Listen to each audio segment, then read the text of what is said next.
Politics है उसके अंदर बहुत अरसे तक एक्टिव रोल नहीं रहा।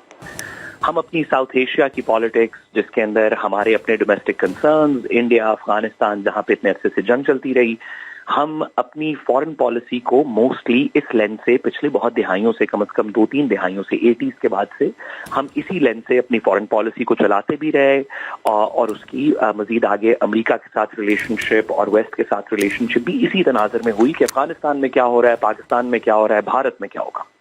और बहुत अरसे तक हम मिडिल ईस्ट की पॉलिटिक्स से बाहर रहे।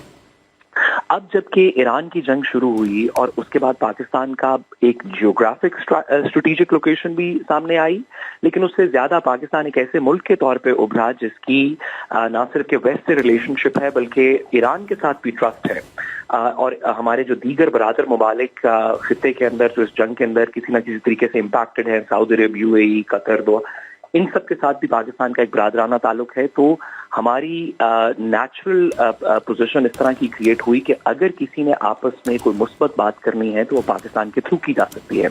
यूरोप के अंदर, बाकी दुनिया के अंदर ये रोल अक्सर स्विट्जरलैंड या इस तरह का कोई मुल्क करता है, लेकिन मिडल ईस्ट के अंदर क्योंकि पाकिस्तान की ज्यादा रिलेशनशिप्स हैं ईरान और दीगर, तो ये पाकिस्तान का एक नेचुरल रोल बनता है। अल्लाह का शुक्र है कि हमारी लीडरशिप ने सियासी और अस्करी इस रोल को बड़ी अच्छी तरह निभाया। इसकी वजह से पाकिस्तान का बहुत प्रोफाइल बढ़ा। और ये जो बात है कि अपना हुर्मुज़ खुल जाए, जिससे कि सिर्फ पाकिस्तान को या अमेरिका को या ईरान को नहीं बल्कि सारी दुनिया की इकोनॉमी के ऊपर एक बेहतर इम्पैक्ट पड़ेगा।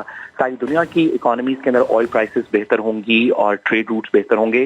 अगर ये कोई भी मुल्क कर सकता होता तो वो बाकी तमाम खित्ते का हीरो होता, और अल्लाह का शुक्र है कि ये शर्फ पाकिस्तान को मिला। ठीक है बैरिस्टर साहब साथ ही मौजूद रहेगा। हमें एनालिस्ट एसआर राना साहब ने भी ज्वाइन किया। एसआर साहब, बहुत बड़ी डेवलपमेंट है। एक तो ये चीज़ क्लियर हो गई आज के मामला जो हैं वो बातचीत से ही हल होंगे, टॉक्स के प्रोसेस के जरिए ही आगे आना पड़ेगा, मामला को सेटल किया जाएगा। इससे पहले जो धमकी दी गई थी डोनाल्ड ट्रंप की जानिब से, डेडलाइन दी गई थी, उस पर तो ये आपने हुर्मुज़ नहीं खुली, लेकिन अब खोल दी गई है बातचीत के बाद।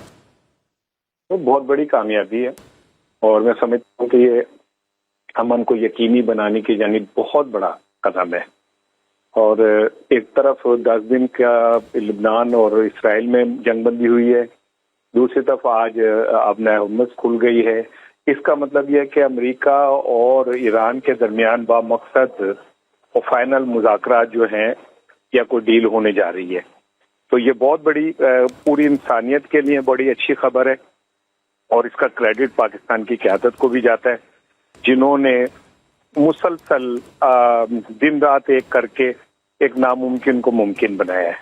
और मैं समझता हूं कि अगले चंद दिनों में अब कुछ और ब्रेक थ्रू भी सुनेंगे। हो सकता है कि अमेरिका ईरान के जो मुंजमद असासे हैं उनके हवाले से कोई बड़ा फैसला करे जो अगले चंद घंटों में सामने आ सकता है। ये चंद एक आधे दिन में आ सकता है।